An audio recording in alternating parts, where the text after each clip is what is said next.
Olulusasazo ngqo lwendaba kwikomkhulu le-SABC e-Auckland Park eGauteng nazo ziphambili. Akasekho emhlabeni owayesakuba ngusekela mongameli welu David Mabuza. This comes from fraudulent UIF claims which were made. Kubanjwe abantu abahlanu abaquka igosa eliphezulu lesebe lezabasebenzi eliseBloemfontein malunga namabango omgunyathi e-UIF. Molweni emakhaya, khongozelani uvimba esinilungiselele wona ngokuhlwanje.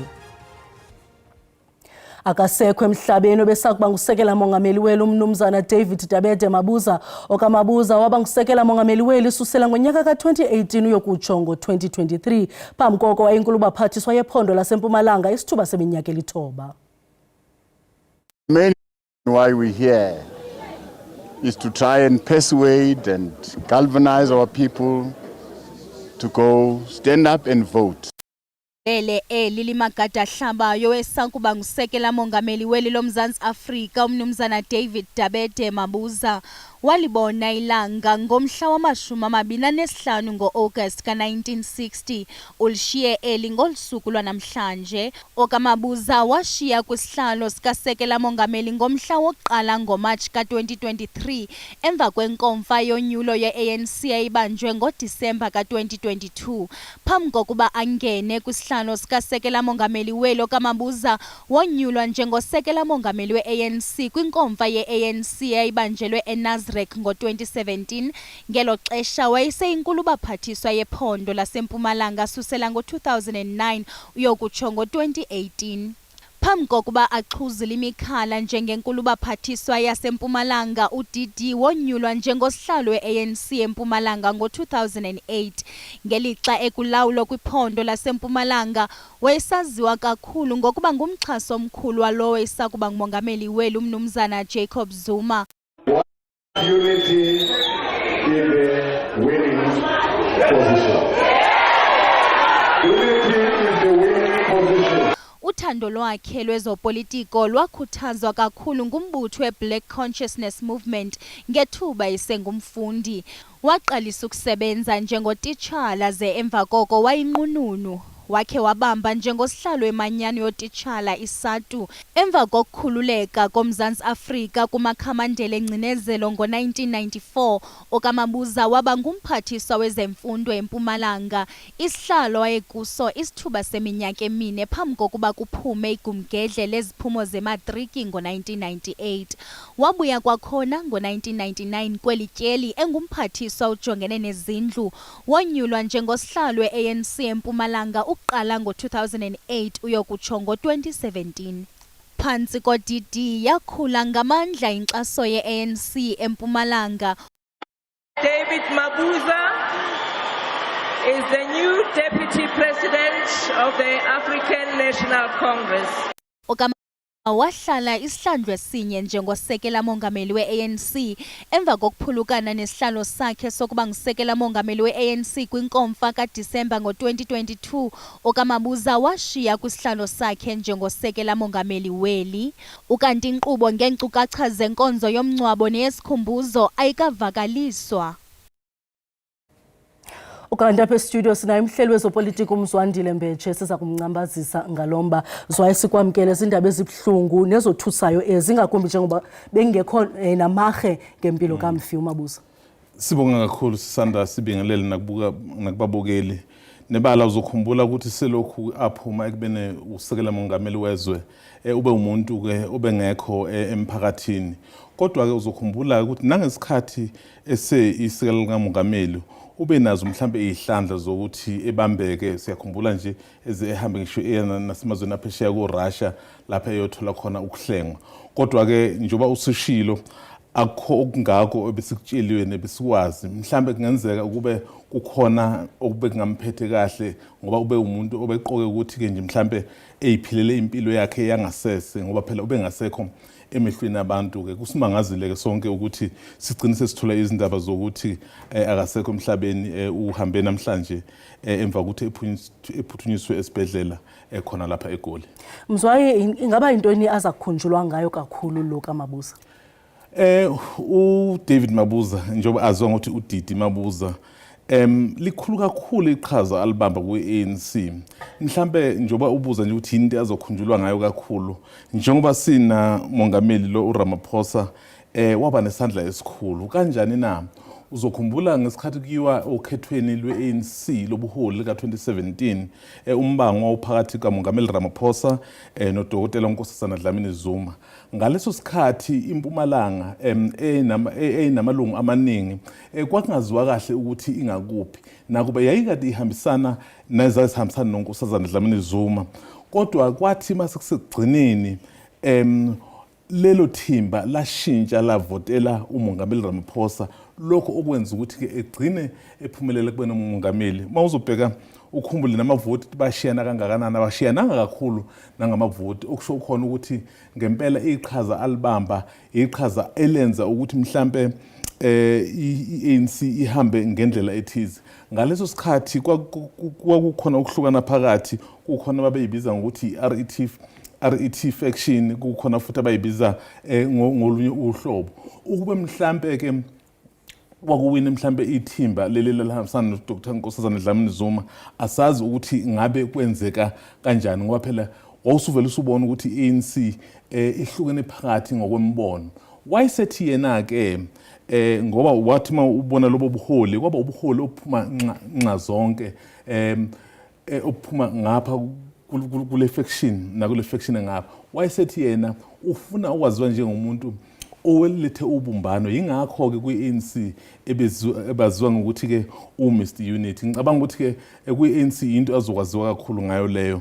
Yebo ke futhi nohulumeni ube esebamba ke iqhaza phela nje uma umongameli uyisekela kamongameli umsebenzi wakho ukusiza umongameli kodwa ke bese kuba nezinhlelo ke nawe oyiqhubayo ke futhi uzokhumbula ukuthi ngesikhathi sabo benomongameli Ramaphosa bephethe kwaba nesikhathi seCovid engicabanga ukuthi mhlambe kwamenza ukuthi ethi ukuphuma kakhulu ethi ukuphuma emehlweni abantu ngoba phela kwaba nesikhathi lapho kungekho umuntu ovelele ngokusebenza kwaze kwafika isikhathi ke lapho ngo2022 sekuba nolunye ukhetho futhi lwe-ANC ngaleso sikhathi akakwazanga ukuthi ke eliphumelele futhi ke akakumukelanga ngisho nokuthi ke ebeyingxenye yalolu khetho emva kwalokho lo ophethe njengamanje uPaul Mashatile kwaseba yena owabeke esengena esikhundleni wayebesehoxa kanjalo ke.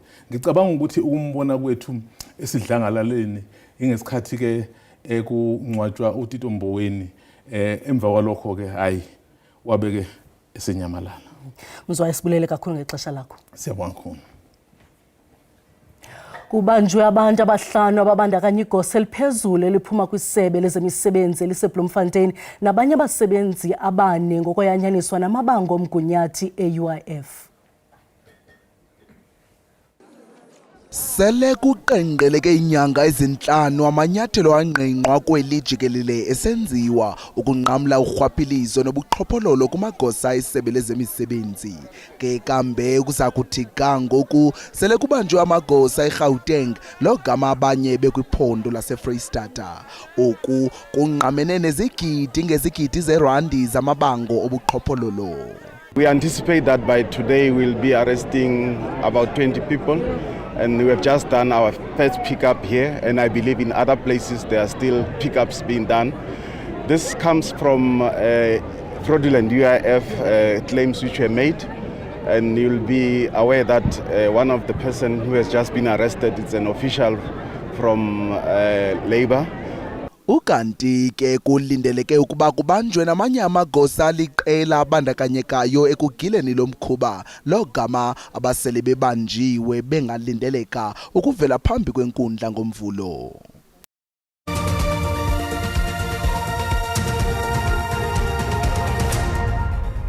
Sinamngele kwakhona uyakwazi ukubukela kwakhona izindaba kwijelo leYouTube uthi SABC indaba zesiXhosa ukanti xa ubukele sicela ucofe ulike ze ukuba akasubscribe awukamcofa subscribe sibongoza wenze njalo kwinqaku loqala sithe akasekho emhlabeni besakuba ngusekela mongameli weli umnumzana David Tabede Mabuza okamabuza waba ngusekela mongameli weli susela ngonyaka ka2018 uyokutsho ngo2023 phambi koko wayenkulu baphathiswa yephondo laseMpumalanga isithuba seminyaka elithoba. Ikomishoni yenkonzo zobulungisa iJSC ngamafuphi iphakamise umongameli wejaji eGauteng uJudge Dustin Mlambo ukuba angene njengesekela jaji inhloko kweli. Sekusezandleni zikamongameli Cyril Ramaphosa, iJSC igqibile inkqubo yodlwana ndlebelo zakhono yabagqatswa abathathu abagaqele isikhundla sesekela jaji inhloko kwaye ikholelwa ekubeni umongameli wejaji eGauteng uJudge Dustin Mlambo ngoyena ngalisekela lejaji inhloko uJudge Mandisa Mane. The JSC has decided to advise the President that JP Mlambo of the Gauteng Division is suitable for appointment as Deputy Chief Justice.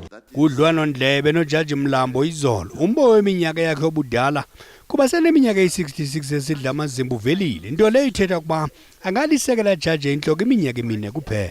It's a period of 4 years, CJ, and there's nothing I can do about it. I was born earlier than my two brothers, and one of them actually is a year younger than me.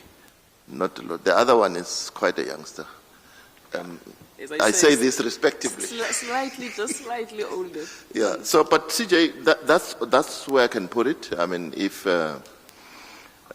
it's a concern, it shouldn't be a concern. Njengoko igqibile iJSC iza kudlulisa isigqibo sayo kumongameli kuquka nengxelo ngabagqatswa abawe phansi.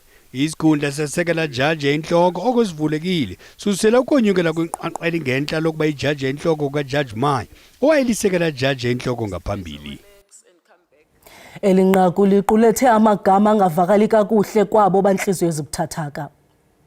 Ingqale evele phambi kwenkqubo yoviwo lwezikhalazo ngokuziphatha kwejaji ichaze onodolwana ababini abasetyenziswa kunxibelelwano phakathi kwamabhalane wejaji uAndiswa Mengo nenhloko yejaji zaseMpuma Koloni uJudge Selby Mbenenge nababequlethe iimpawu zezesondo ngukaMengo. Okuna njengoko le nkqubo yoviwo ibone uMbenenge ebiza ingqina lesibini ingcali yobuxhakaxhaka bezonxibelelwano uGqirha Vincent Melo. Uphando olungazange lwabonwa ngaphambili olungokuxhaphaza ngokwezesondo ngakumongameli wejaji zaseMpuma Koloni uJudge Selby Mbenenge luqhube nokuphicotha insumansumane ye-emoji ezasetyenziswa kunxibelelwano phakathi kwale jaji nomabhalane wejaji uAndiswa Mengo. My apology, Dr. Milo, you said in terms of the meaning of Emojipedia, a peach would represent what? A peach. A peach would represent bum. A bum. And a eggplant? Eggplant, a male private part. Thank you. However, I did highlight that Emojipedia further explains that the usage of it there was a campaign to have it banned in that context. uGqirha Melo ucokoviswe ngezityholo zokuba umongameli wejaji wathumela umfanekiso amanyala kuMengo kodwa uGqirha Melo khange aqinisekise ngemvelaphi yalo mfanekiso. Referencing to the template as well, the image does not indicate or cannot be confirmed if it was from a WhatsApp, since it's not consistent with the WhatsApp template or format that I was referring to. You don't see the name at the top, you don't see the typing space, you don't see all other features that I highlighted earlier on. Inkqubo yokuxikixa ngemibuzo koluviwo isaqhuba. Umbutho womkhonto wesizwe uthi kweyokosa oku kuze emva kokuba inkokheli yalombutho eParlamente uGqirha John Hlophe kwakunye nombhexesho inhloko walombutho uColin Makhubele bebethetha nonondaba behlaziya inguqu ezijolise ekuqinisekiseni ukusebenza kwalombutho. Le ngqungquthela ikwalandela ukudizwa kwencoko phakathi kukaHlophe kunye noJacob Zuma malunga nokungalawuleki kunye nokuziphatha gwenxa kwamalungu eParlamente uDuduzile Zuma Sambuhla kunye noNhlamulo Ndlela kwindibano yeGqukula. Umbutho iMKP uthi zonke izihlalo zabo eParlamente zigcwele ziyaphuphuma kwaye bakulungela ukuqubisana nawo nawuphi na umngeni ofuna ukuba ngumqobo endleleni yabo. Babhengeze into abayibiza ngokuba ziinkokheli zezikhundla eziza kumela umbutho kwaye kukho izicwangciso zokubethela uqeqesho kunye nocwangco kwigqugula. I see no reason why the redeployment, the fact that Commander Nhlamulo Ndlela is no longer a whip, I see no reason why it should be headlines. It doesn't indicate that the party is falling apart. We have been here. I've been here in Parliament, leading this Parliament caucus for a year now. It's just over a year. The party is not falling apart. Uhlophe uthi aziyonyani ingxelo ezithi kukho inzame zokuguzula umbhexeshi omtsha oyinhloko uKholeni Makhubele. uMakhubele ukwisithuba senyanga kwisikhundla emva kokuthatha intambo kuMzwandile Manyi. Ngokwembalelwano epapashiweyo, uMakhubele uchazwe njengomuntu obuthathaka nongenamava kwezopolitiko. It has created a shock in our caucus. It has dented our image as a caucus. And that's what we want to work to restore right now and to ensure that something like this never ever happens again in the manner that it has happened. It is regrettable indeed. uMakhubele ngumbhexeshi wesithathu kulombutho ukususela oko kwaqala ulawulo lwesixhenxe. Ingingqi yeGarden Route eNtshona Koloni inkqenkqeza phambili ekuphuhliseni amalingo okuvelisa amandla ahlaziyekayo ngentsebenziswano yabucala norhulumente kwatyikitya isivumelwano sokunikezela ngomhlaba kunye neziseko ezingundoqo zokusekwa kwezikhululo zokunika amandla ezithuthi zombane. Eyokuqala kweli phulo iya kufakwa kwiFrancois Academy kufutshane nesikhululo senqwelomoya saseGeorge. Ikamva lezamandla liluhlaza kwaye umkhwezo weGarden Route uthi ubangula meva kwindlela esingisa kule green energy ngabula makhumsha. Namhlanje umasipala wesithili utyikitye isivumelwano neenkampani zabucala ukuze kwakhiwe izikhululo zokutha amandla kwizithuthi ezihamba ngombane kwiindawo zabakhenkethi. We want to have electric vehicle charging stations like the Kango Caves. We've got 20 blue flag beaches within the Garden Route. Why not charge your vehicle while you're on our lovely beaches? And we have the most beautiful forest at Knysna, the Knysna waterfront, in Mossel Bay at the Point. So this is what we want to roll out to connect tourism, economic development. Abafundi beziko loqeqesho iAfrica Skills baza kufumana ithuba lokuphuhlisa izakhono zabo. It's not just about the green energy that we'll be providing, but also that we will further the economy and assist in upskilling, the people that are here, and hopefully create opportunities for them in the future. And once again, looking forward to rolling out similar solutions at some of our other campuses, just because we already have infrastructure, we already have big roofs, and we have got students that are so keen to get involved in this new tech that's developing. Eli linyathelo lokuqala loqinisekisa ukuba ezi zitishi zisatyalaliswa kwiidolophu ezigudle u-N2 nezo zasemaphandleni ezithandwa ngabakhenkethi ukusuka ePlettenberg Bay ukuyoma eKapa. Kwiindaba ze-SABC ndingusiphiwe Wobasi eGeorge. Masithi xa kuloo ndawo sibulele mawethu ngokusibuleka indlebe sinikhumbuze zangomso iindaba ziza noxa bethu ngesiZulu. Kamnandi mawethu.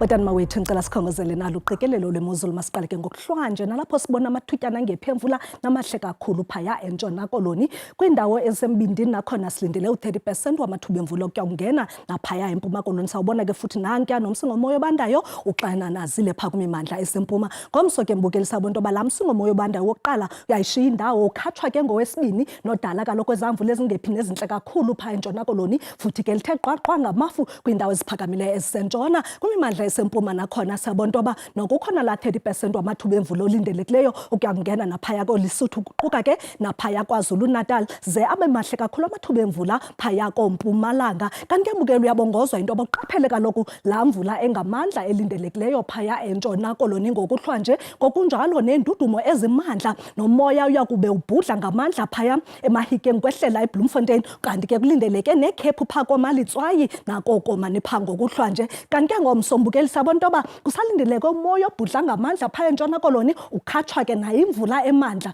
kakhulu eNtshona Koloni qaphele mbukeli kanti ke phaa kwimimandla esempuma sabona into yoba amaza ayalatyuza phaa kolwanxeme lasempuma ngokunjalo nomoya oya kube ubhudla ngamandla ulindelekile futhi ke mbukeli lisekhona elakhephu phaa kwamalitswayi kuyaqhina phaya kokomani ngokunjalo naseLisuthu wona amaqondo okutshisa asibonisa into yoba noko ngokuhlwa nje kuthande kuba bufudumala ngeshumi phaa eKapa lodumo ngelixa esisixhenxe Fredendal ngokunjalo nasevostile qanda qaq seSutherland kanti ke sisithathu ePinkton ngokunjalo naseCalvinia bake wena usegqeberha lindela imozulu efudumeleyo ngo-12 degrees ngelixa phaya koGqunube koMonti ngu-13 4 degrees olindelekileyo eBethlehem ngomso ke mbukeli thande ukubanda kwindawo ezininzi zelizwe amaqondo ade abethe kwishumi eDiara ngelixa silindele o-14 phaya eVryburg kamnandi mawethu.